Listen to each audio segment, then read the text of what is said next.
So our guest tonight has 17 platinum and gold albums to her name. She is an Olivier Award-winning actress and an OBE. So please welcome Scotland's biggest-selling female singer of all time, Barbara Dickson. Hello. Hello, Barbara. Nice to be with you. Great. It's lovely to have you with us tonight. I'm very excited. And thank you for joining us. That's very kind of you, very good of you. So initially, just how's lockdown been for you? Well, it's long, isn't it? It's been a long, long time. Things happened maybe in February 2020. Feels like it's 5 years ago to me. I don't know if everyone else feels that way. It's been a long time, and it's been a learning curve, you know, trying to adjust to all sorts of new rules and regulations. But I must admit that if it is coming to an end, I will not be unhappy at all for all sorts of reasons. I've got nothing to complain about. Nobody I know has had COVID, and nobody I know has died or has been really suffering from the pandemic in any way. So I'm very lucky. But it's just been a long time, and I just think people now want to get out and about and start enjoying some sort of normality again. But for me, the one very positive thing was I started running. And because I started running, become a lot fitter than I was. And I was pretty fit to begin with, but I'm much fitter now than I was 9 months ago. Oh, that's great. Because I was going to ask, how did you spend it? But it seems to be you were running. Well, every day, what happened to begin with was we couldn't go to the gym. And because we couldn't go to the gym, and we weren't really gym buddies or bunnies, and my husband and I, we would go to the gym 3 times a week, and he would swim and I would go into the gym and spend about 40 minutes there. So we weren't really very serious about it, but it was quite just a good way of keeping limbered, and we couldn't go. So we thought we're going to have to do something physical to try and stop ourselves from going mad with this, with the lockdown. And that's when we started running, and literally we could run to begin with about 5 yards. And then we finished up, you know, a few weeks ago, we ran 10K. So it is amazing how you can just start. I've never been a runner. I've just taken it up this year. So that's been an important wee step for me. Yeah, that's great. And so is that what kept you going, or was there anything else that, you know, helped you to get through all this strange time? Well, I have to say that it's kept me going physically, and I did have to apply some sort of self-discipline to, you know, eating too much, drinking too much, all the sort of stuff that most of us have done because we didn't know what to do to begin with. So there was a lot of overindulgence. I managed to get on top of that. I really missed desperately going to the cathedral every Sunday, because I go to Mass at 12 o'clock. At St Mary's next to John Lewis, you know, on the roundabout there, and I really did miss it. I mean, I was absolutely bereft when they shut the churches down. I really didn't see a need for that. I don't know why. I just feel slightly rebellious even now talking about it, because if anything, I think we needed the church more than anything at such a time. But anyway, that's another story. So I missed that. But on a positive note, I just tried to keep busy.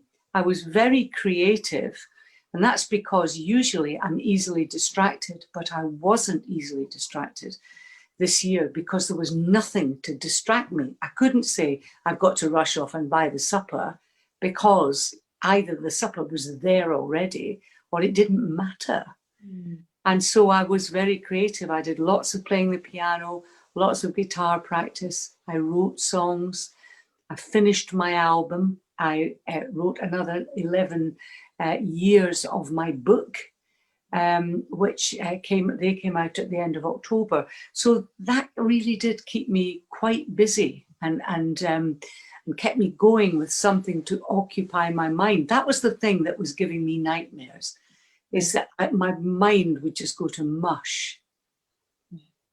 Well, that's good, and we will come back to your book and your album later.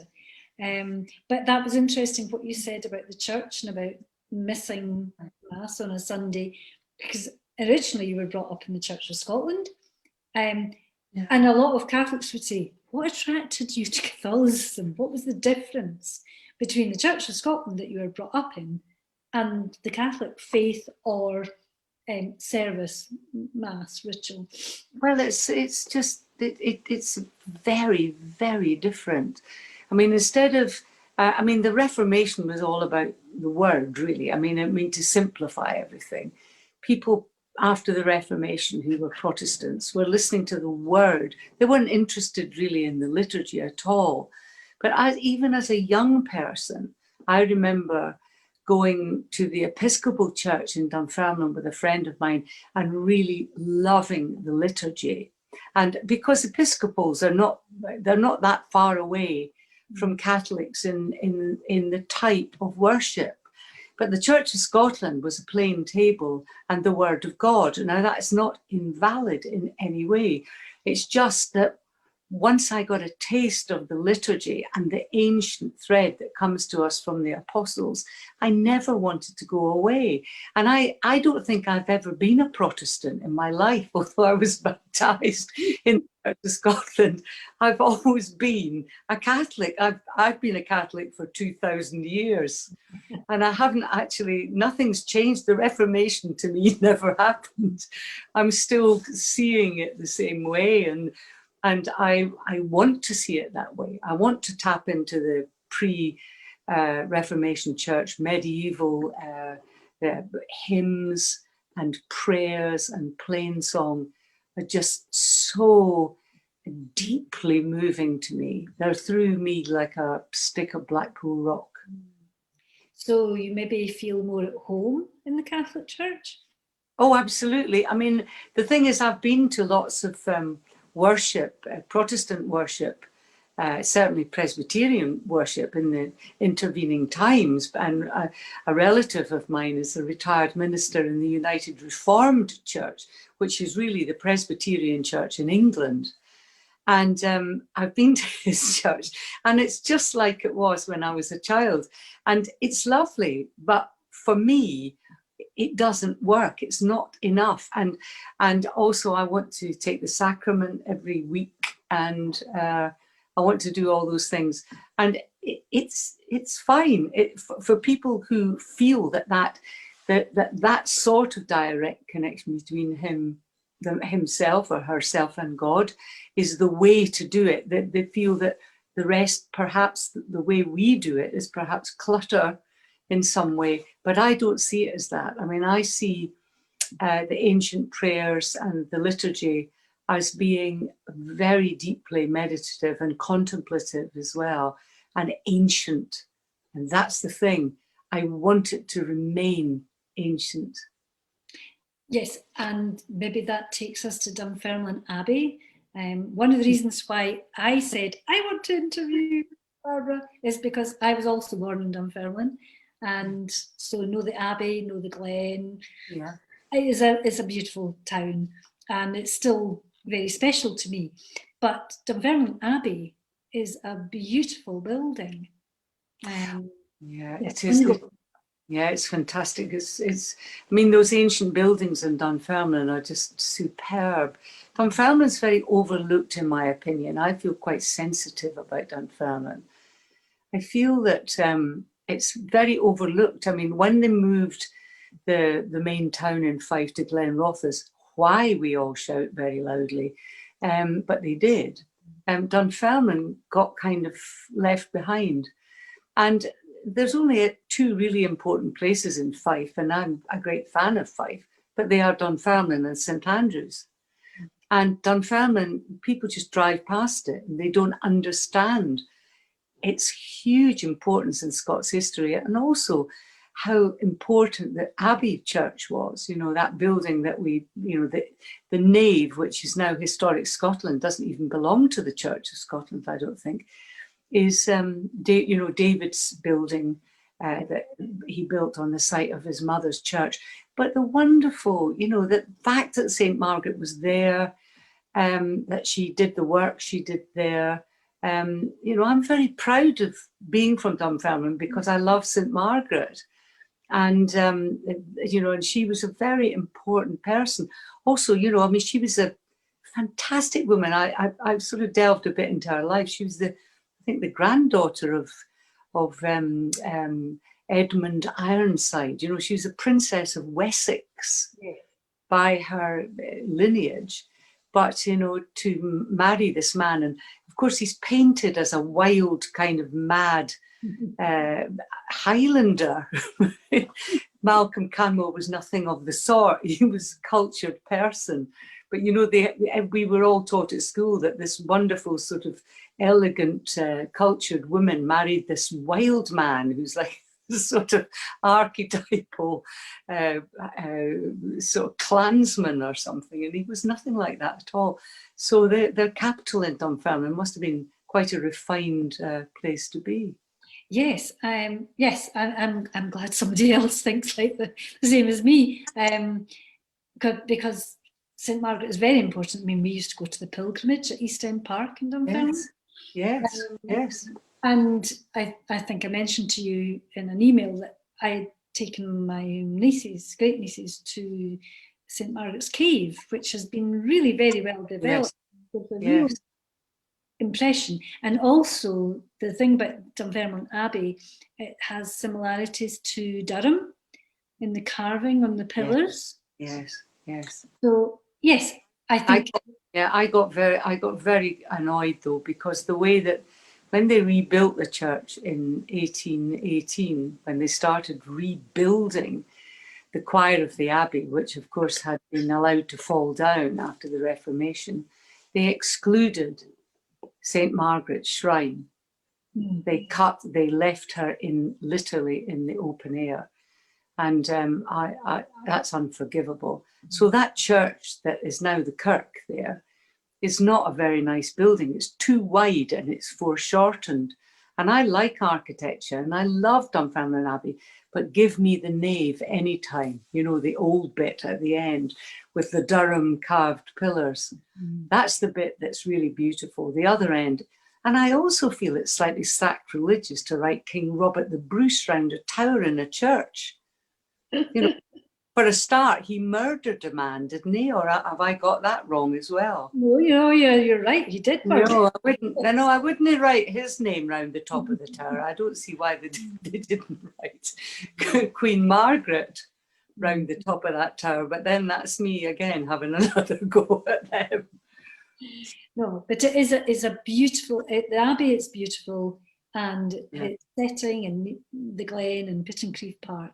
They're just beautiful sight. And somebody told me once that the little road that comes through the Glen over the bridge up to the Abbey door on the west side was the original old road into Dunfermline. Can you imagine being a pilgrim in medieval times, coming along that, what is now that path out of the Glen, Andrew Carnegie's Glen, and coming up and facing the Abbey, and how beautiful that must have been, and how impressed people would have become coming on pilgrimage, because they'd be on their way to St. Andrews as well, probably as well in those days. Yes, they would be. And that brings me on to Dunfermline itself. It's got very many famous sons and daughters. You wrote your autobiography in 2017, a shirt box full of songs, but then you've updated it recently. So tell us a wee bit more about that. I actually updated it from 2009. Oh. It was originally out in 2009 as a hardback, and now it's out as a proper paperback 11 years later. So obviously there's a massive amount of stuff has happened. And the most important thing during that time, sadly, was my mother died in 2009. Maybe it was the shock of reading the book, I don't know. But Ruth had had a very long life, and she was a real character. And she was 90 when she died. And I just remember, about 2 months before she died, she had her 90th birthday. My brother came over from Canada, and she was in just very latterly in an old people's home. And she didn't want a birthday party. She said she didn't want to celebrate her 90th birthday, but all the people in the home said, "Oh yes, Ruth, you must." My mother was a formidable Scouser. And she said, "I don't want a party." And they said, no, you've got to have one. Everybody does it. Everybody wants to have. So anyway, they had the party. They had the jelly and the custard and the fruit and the cake and everything, the sandwiches, the whole lot, the whole 9 yards. And my brother was taking her back into a room in her wheelchair from the table. And the woman who ran the home leaned over and said to my mother, "Well, that wasn't too bad, was it, Ruth?" And my mother just great timing, she just let the woman clear the shot. And then she said, "And it wasn't too good either." And she was 90 when she said that. Well, she was a woman of very strong opinions. It probably takes an awful lot to please a 90-year-old. They've seen it all. She was great. She really was great. So she had died just after the book had come out. And that, of course, is just an amazing thing for any of us to experience the death of one's parents. And my father had died in the 1980s, and I can't remember, although I did love him dearly, I can't remember being as affected or feeling the passage of time quite so deeply as when Ruth died. Maybe it's because she was the second parent and I truly was an orphan. But she had a long and a really fulfilled and happy life, I'm happy to say. And and I've caught up with the book right up to the present time and the pandemic. I even talk about that in the update of the book. So it is amazing. I keep saying it in the book, and I was rereading it recently for an audiobook because it's just about to come out as an audiobook. So I had to read it all out loud, for the recording. And I say a lot in the book how lucky I am and how amazing it was that I was there when that happened, because it's not a grand plan. None of it is a plan. And even if you have a plan, it can all come to naught. We know this about life. I'm sure that I can't see the people who are listening to me, but there'll be a lot of people who are like me, not young. You can't make things happen. You just take opportunities if you're lucky, take them and see what happens, and then kind of hold your nose. And that's a lot of what happened to me professionally. And that brings me on to your new album, Time is Going Faster, because there's an element of that. You shouldn't wait, just do things. That's right. My friend Dick Gaughan, who is the most amazingly wonderful, talented Scottish musician and singer, he said to me about 15 years ago, "Barbara, when you get older, you've got to whiz on with things because you don't know how long you have left to do them." And it's absolutely true, because that's not a negative thing to say, and it doesn't have to be packed with any sort of meaning. It's just a fact. Really, at any time in your life, if you get the opportunity and you're able to, you should try new things. And I've been lucky to do that. But certainly now, I've found I've become a much more meaningful songwriter as I've got older, because I think I've got more to say about things and I have more confidence. And I think that's quite important too. That is something that only comes with life and experience, isn't it? Yes. And the choices of the songs as well are quite bold. There's a couple of traditional songs on there. The song by my late dear friend Jerry Rafferty. I've sung lots of Jerry Rafferty songs. The cover that John Byrne drew for my Jerry Rafferty album collection of songs is right behind me, lit up here. But Jerry Rafferty died in 2011, and I've always tried to keep his memory alive by singing his songs. And this choice I put on this album, a song called Look Over the Hill and Far Away, I've not actually done that song before. So I said, yeah, got to be a song of Jerry's. And now I do. I have the confidence now to do the songs I want to do. And people go, wow, this is great. What an interesting choice. Now, many years ago when I was in pop music, people would have said, oh, you can't do that. No, people will get confused if you do that. You mustn't do that. So now I please myself, and people do like it. They do like what I'm doing very much. Yes, and you should please yourself. But I do that is being an artist. Artists. I'm not being pompous, but artists do their work for themselves. If other people like it, then it's a bonus. And that's the same with music. It is the same with music. You'll only be truly artistic if you're doing things you really want to do and like in the first place. Yes, because if you're enjoying doing what you're doing, yeah, songs, that's right. That's exactly right. That's correct. You appreciate you're enjoying it, so yeah. that comes across. It imparts itself to other people. That's correct. It's a wee bit melancholy though. Some of the songs on this album. So is that just a period that you're going through, or is it I'm misinterpreting some of the songs? No, I think that this album is just a part of my evolution, and I'm still looking forward. The thing, as long as I can sing as well as I'm singing, I will continue to work. When I start sounding a bit iffy, then I'll probably stop. And then probably what I would like to do is teach, because I know so much, I can actually impart it to other people. But I haven't got to that point yet. I'm still being creative and coming up with new work. But I think it's all evolutionary with me. I mean, certainly in the last 15 years, I've been the most creative I've ever been since I was in folk clubs in the early 1970s, and before that, the late 1960s. I think definitely my own input to the work is as great as it was then. Whereas, and there's nobody else saying, I think you should do this. Mm-hmm. I think when people do that, then you can go with that, and you can make money from it, and you can have position and power, but it's not really how to keep a career going.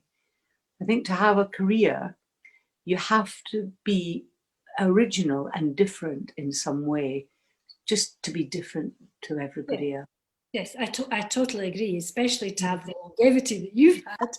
You have to always be evolving, although also going back to traditional songs and some of the folk songs. Yes, yeah. So well, I love that. You see, that's where I first started, and that's the music that I tend to go back to. I mean, if you ask me what I listen to in my spare time, I would tend to listen to folk music almost exclusively, singer-songwriters and classical music.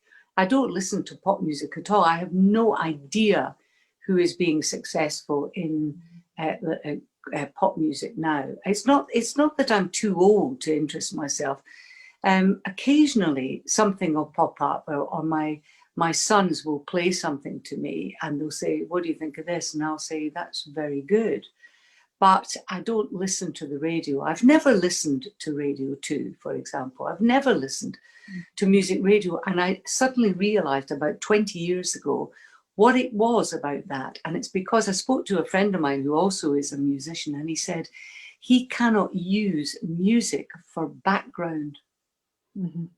And that was the same as me. I can't bear music going on in the background because it distracts me from what I'm doing. So I have to stop. It's like people playing instruments in a restaurant. I have to stop eating and listen to them.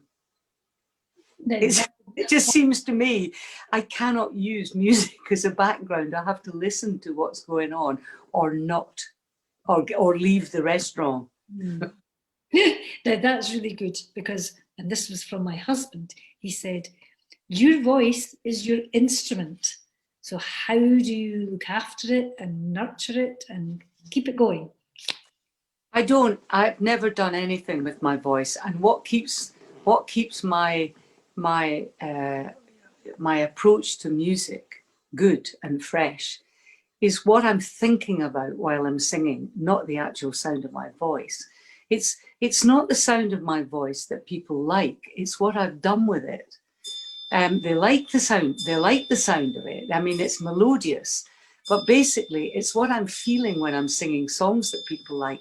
People have always liked my voice because it's sad and it moves them and they don't know why. And I don't think I know why either. But it's been the same from singing folk music to being in John Paul, George, Ringo and Bert and singing those Beatles songs, singing in Blood Brothers, singing, you know, as Mrs. Johnson in Blood Brothers, singing those songs about the children in that show. People would cry, and it's because of what I feel when I sing the song. That's what it is. It's the way, your longevity as an artist, if you have longevity, luckily enough for me, I have, comes from within me, and it's nothing to do with throat sprays or gargling. But your voice is wonderful, I have to say. I remember in the 70s being so proud of this lady from both Dunfermline and Scotland being so famous and you know, doing all these wonderful songs. But actually, just what you were saying there reminds me that you can see the feelings in your face. When you're singing, there's the voice, but also the expression on your face. It shows what you're feeling and what the understanding, the meaning of the song. Well, that has to be the case. I mean, one prime example of this is I sing a song called The Caravan Song, which was written by Mike Batt. And it was the least successful of all of my hit records. I only had 5 big hits throughout 10 years, so they were nicely evenly spaced. But with the Caravan Song, it was the least successful in the charts, but it's the most popular song of all of those songs that I used to sing. I don't know why it is, but I do believe it's because it's got some sort of anthemic quality. It's slightly hymnal. It's kind of motivational in a weird kind of way. It says things like, I don't know where I'm going, but I'm going.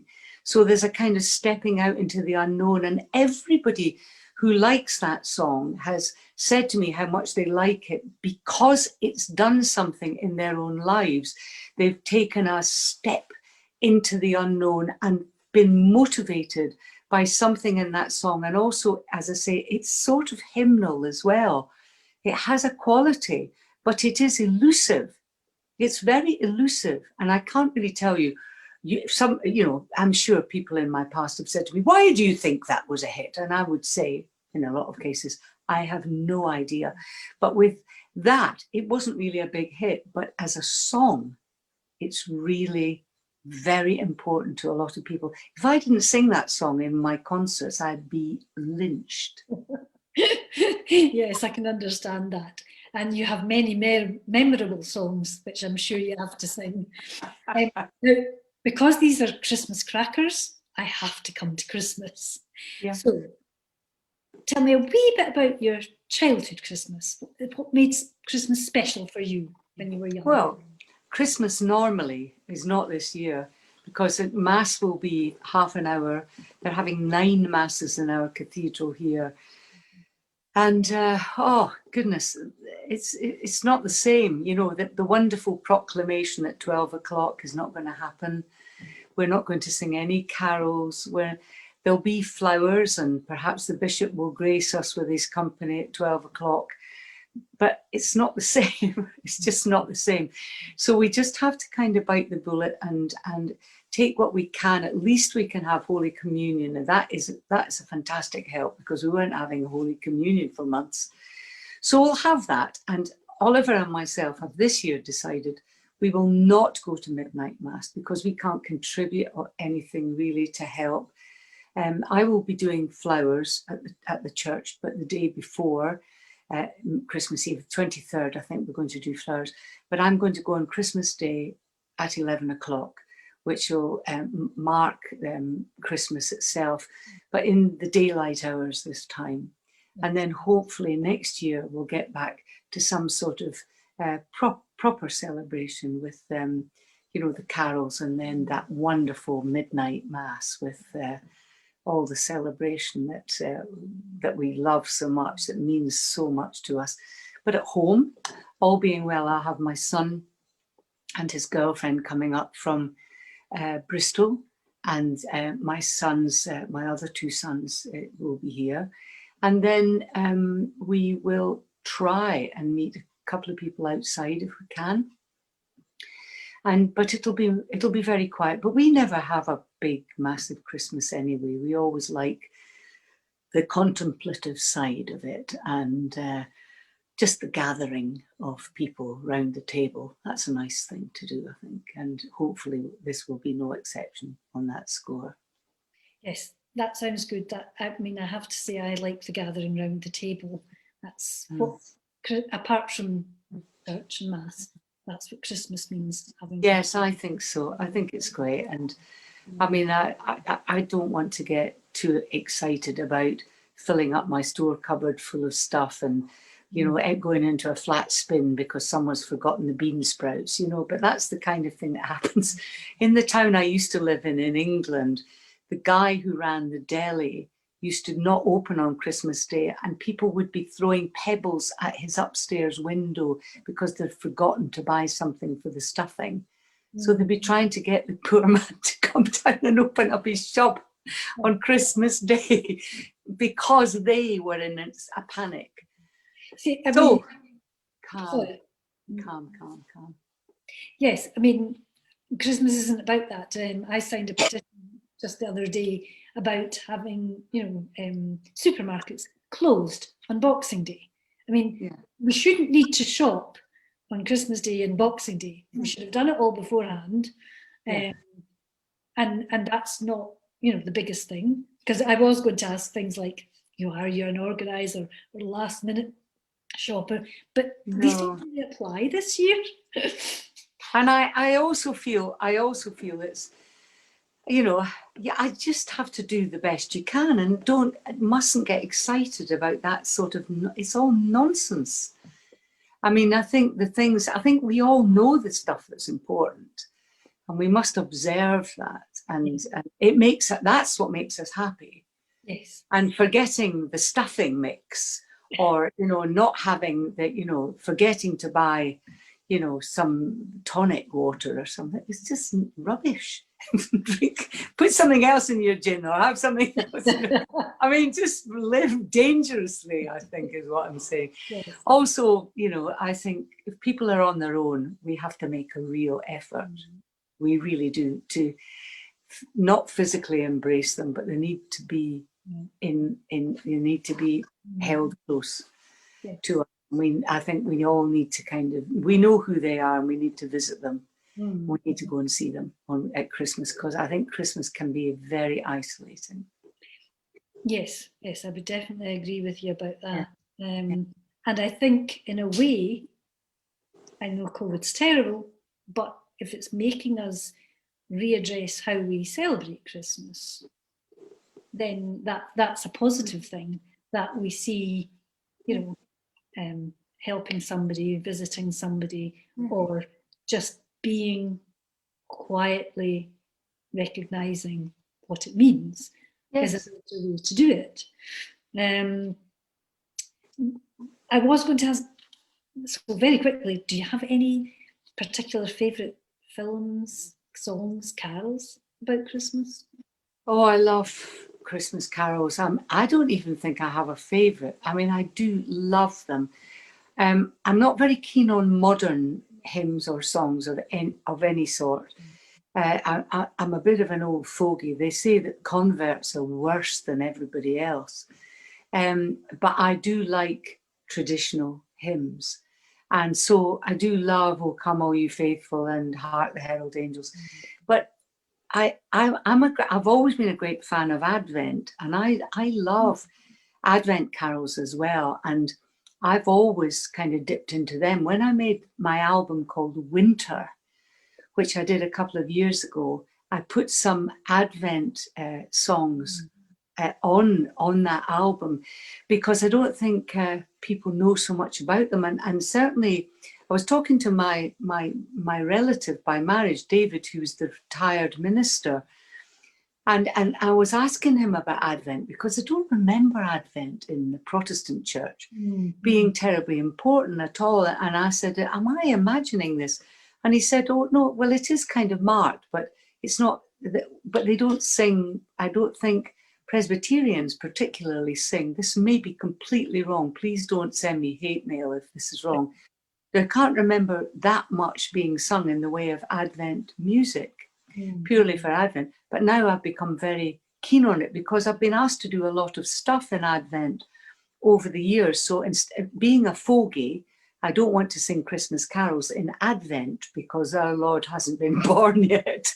So what I do is I'll prepare an Advent carol all about anticipation, and take that along to Durham Cathedral or wherever where I'm being asked to perform. So I do love carols. I really, really love them. And Christmas films, I think I like How the Grinch Stole Christmas is probably my favourite Christmas film ever. And I do like It's a Wonderful Life, of course, who doesn't? But we tend to watch ritualistic things that are nothing to do with Christmas at Christmas. The Lord of the Rings trilogy is something that we in my family watch every year. The Peter Jackson films, and we will watch other things that we kind of think of that remind us of, say, when the boys were little, a lot of Marx Brothers, Laurel and Hardy, stuff to make us laugh. Because this year particularly, my goodness, do we ever need Laurel and Hardy? With a box set for Laurel and Hardy over Christmas. That's what I recommend everybody buys off Amazon. Yes. I think you're right. I mean, sometimes the films you choose aren't always Christmas films. They're just.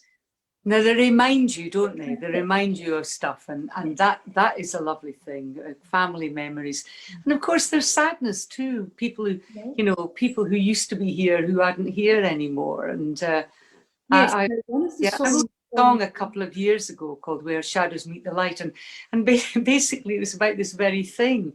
But I do think they're still here. I just got this presence of people living in my heart. I don't believe in ghosts. I'm not talking about that, but the way people are still with you, you carry them with you through your life, and so it's not a sad thing for me when I think of my mother laughing with a paper hat on, sitting at the Christmas table, pulling a Christmas cracker with one of my children. I don't go, oh my goodness, she's dead. I don't feel like that. I think, thank goodness she was here. Yes, and I that was a particular song that I really liked about. Yeah, a lot of spiritual people are people who have faith, like that song. And it wasn't really written from that standpoint, but it's just amazing how stuff comes out of you when you write, and it's what is in your heart. And the truth will come, the truth inside a writer or a performer will eventually come out if they're allowed to do it, which is great. Yes, and I thought that was excellent, but I feel I have gone on and on blethering with you. I could do it forever. I'm sure there's some people who want to ask questions. Yes, I mean, my husband's saying, remember the album. So time goes faster, and I have to say, I totally agree with that. As you get older, time goes faster. Time is going faster, that's right. When you're a child, the day seems like a year. Exactly. But by the time you get older, a day just passes like that. So anyway, thank you. That was lovely. That was wonderful. And I'm really going to have to stop myself because I've still got about 10 questions that I'd like to ask you. But I want to give an opportunity to people watching to ask questions. So if anybody wants to ask something of Barbara, please wave your hands so that we can see, and we'll try and get you unmuted and speak to Barbara. Thank you very much.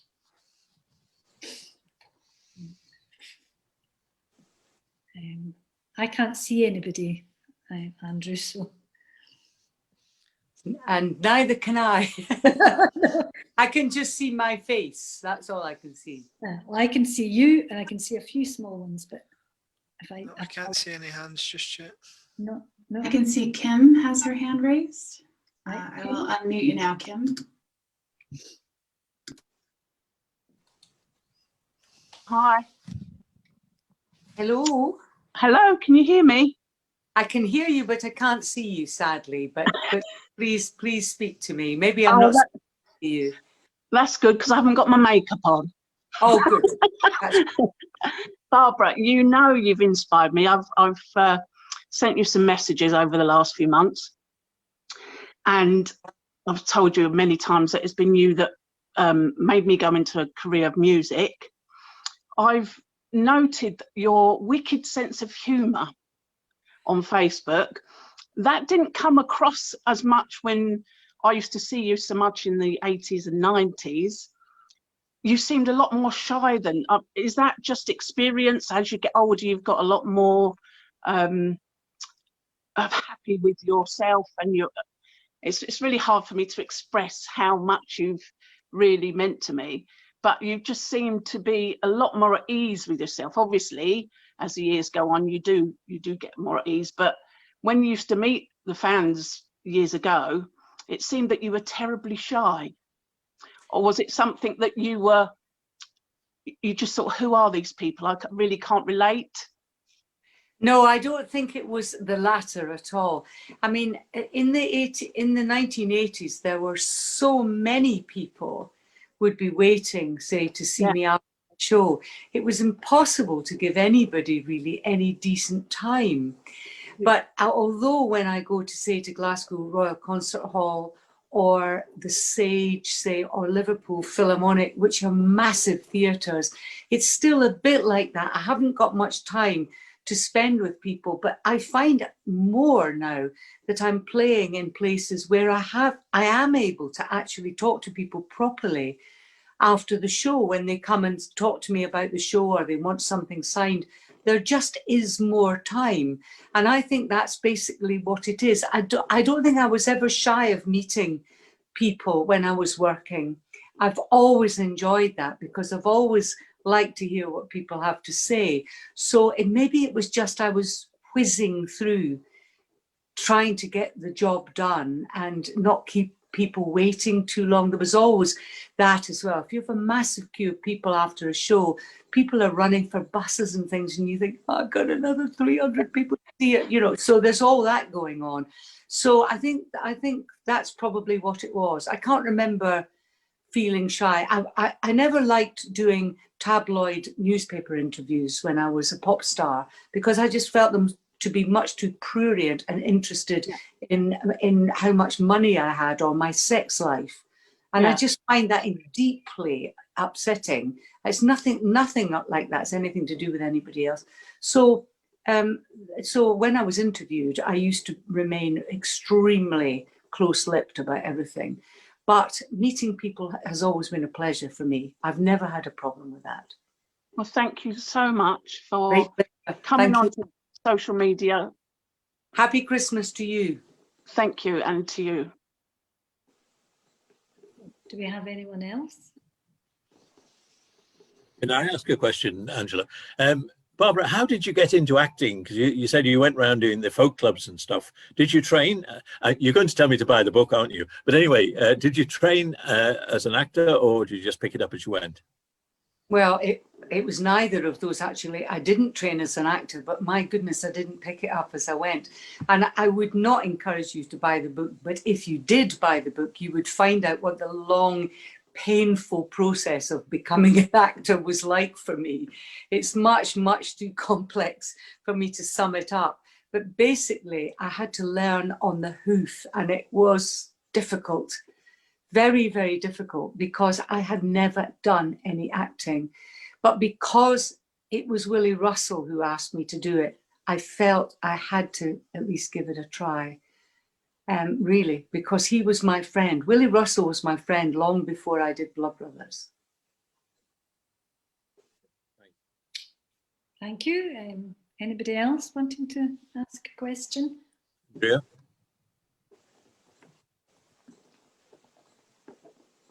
Andrea, do you want to unmute yourself?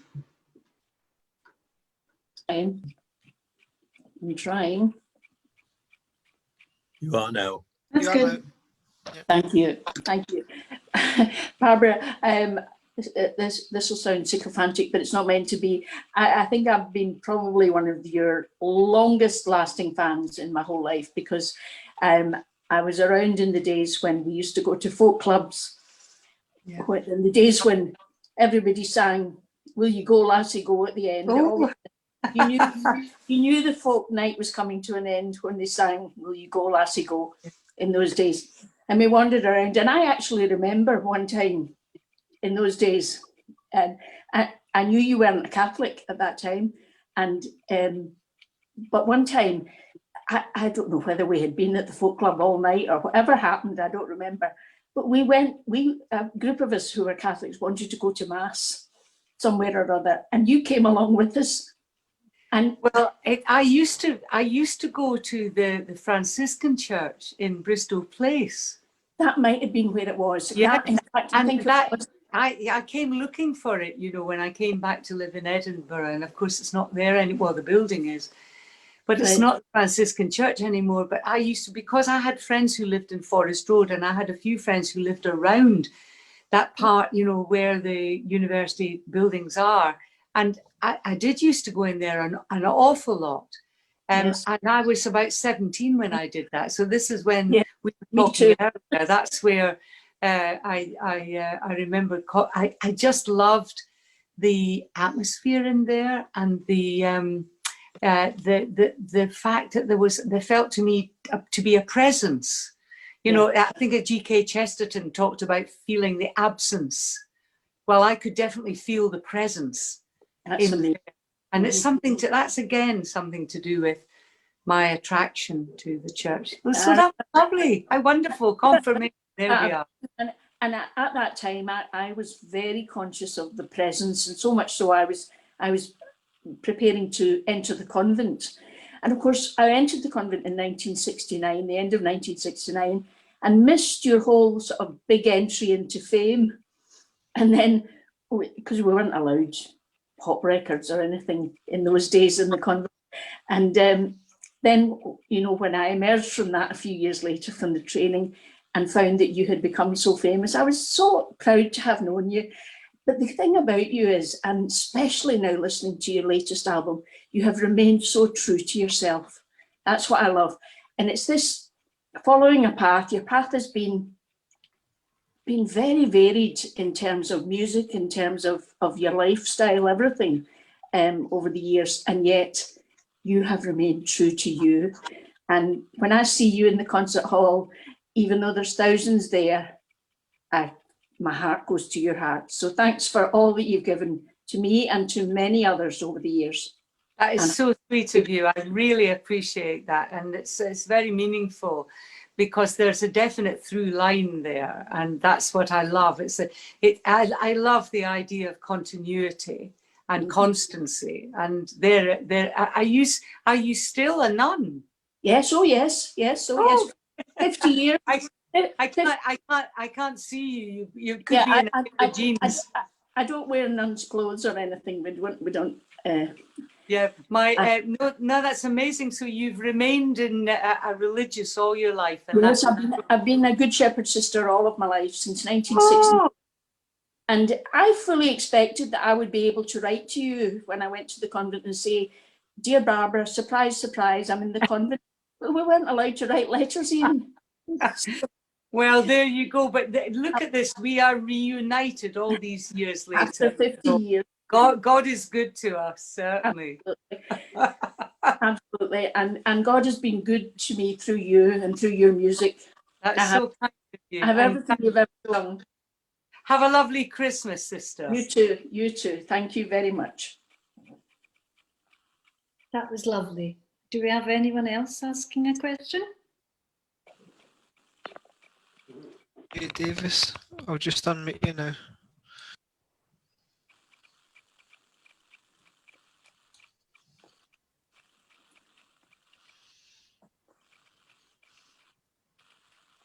Barbara? Yes. My name is Julie. I'm from North Carolina. Oh, Yes. hi. Hello. I've spent quite a lot of time in North Carolina. I love it. What I wanted to ask you is you mentioned something about belonging to St. Mary's. Do you also share your music? Do you sing with the church as well? No, I don't. I never have done anywhere I've been. I've just been a parishioner and a volunteer, but I don't volunteer musically. I do various other things to help the church, but no, I'm just a normal parishioner who goes along and goes to mass and helps out in other ways. At St. Mary's, we have a most wonderful choir, and Michael Ferguson is the musical director there. And they have an album out called with our Angels and Archangels, which has just come out to raise funds for music at the cathedral. So they are really, really commendable outfit, our choir and the musicians who sing there. So I wouldn't dare to go near that. Okay, thank you. Anyone else wanting to speak to Barbara? Gillian Sussner there. So you just have to unmute now.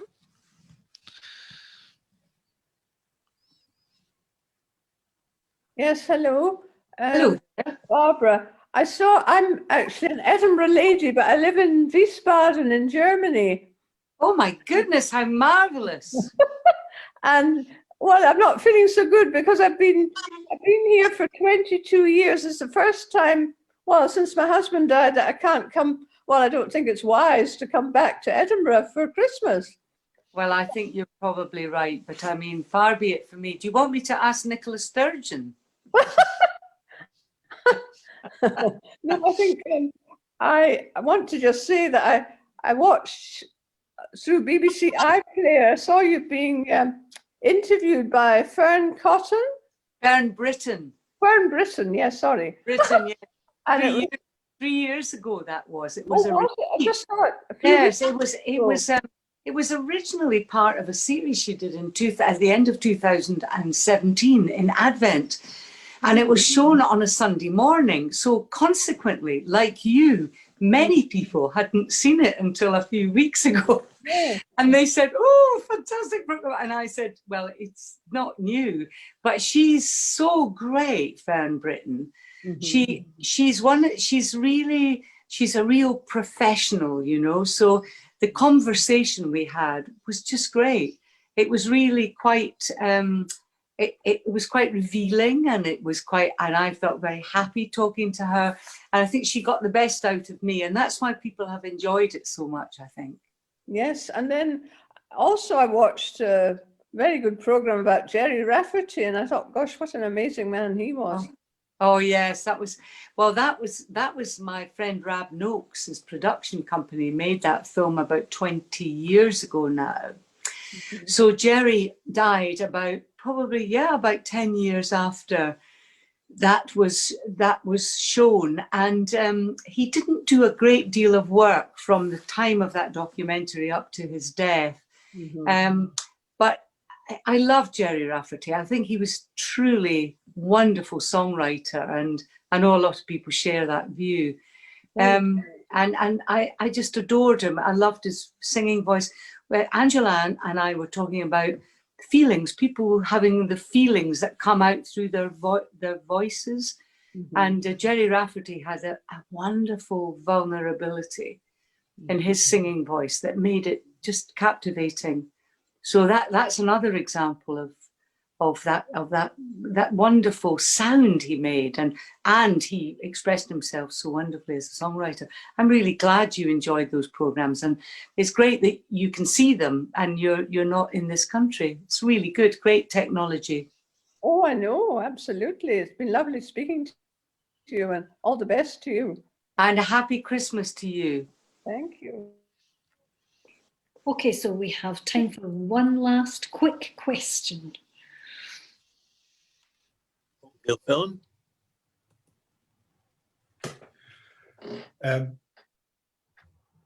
Can people hear me? Yes. Barbara, I would just like to ask you, do you discuss anywhere in your book, or anywhere else for that matter, how your faith impacts your songwriting or your artistic career? Yes, I think I do. I talk about it all the time. And at one point when I was younger, I used to write songs, but I don't really think they were about anything. I'm not being self-deprecating really here. It's just that if you'd asked me that question about 30 years ago, I would have said, I don't know, I don't really know.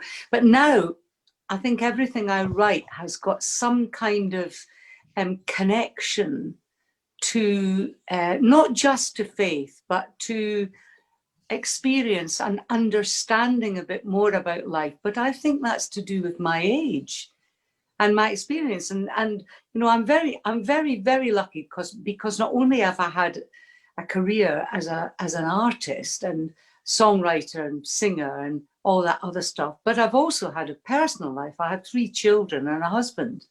So I'm very lucky. So all of that goes into like a massive, great big stew pot. And out of it comes what I write about. And I think all of it is in there. And I do talk about it. I do talk about the things that mean a lot to me. I mean, that's kind of what I'm doing now. Is there a particular chapter I should read in your book, Barbara, or is it all over? Well, all of the, well, particularly the last 11 years since 2009, that's kind of more like I've been talking to you about tonight. I mean, a lot of the views I would have expressed would be in the book. And prior to that, the book, the hard book version of the book, which finished in 2009, I probably, I'm a bit, probably a different person there, but that's not contriving to make myself different. I just think it would have been the way I was, and the way I am now is different.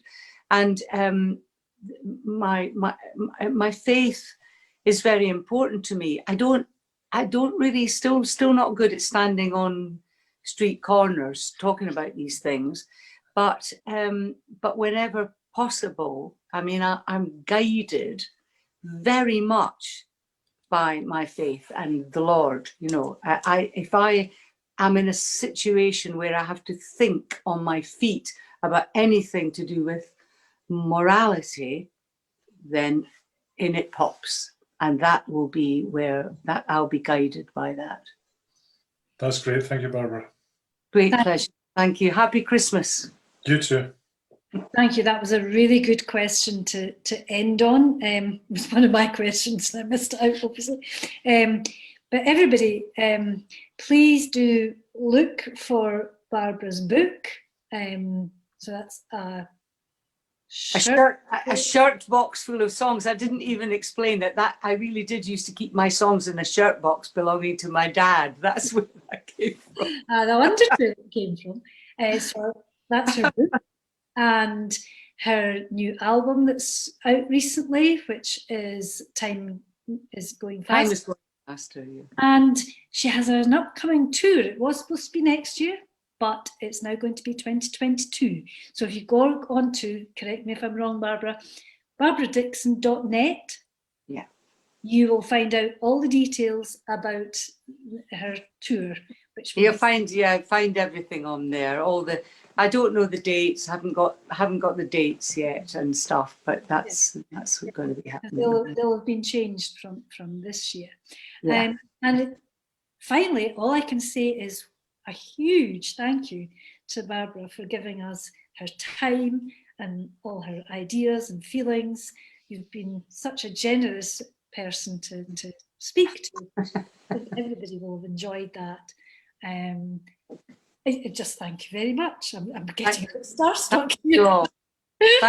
Thanks very much. It's been a great pleasure.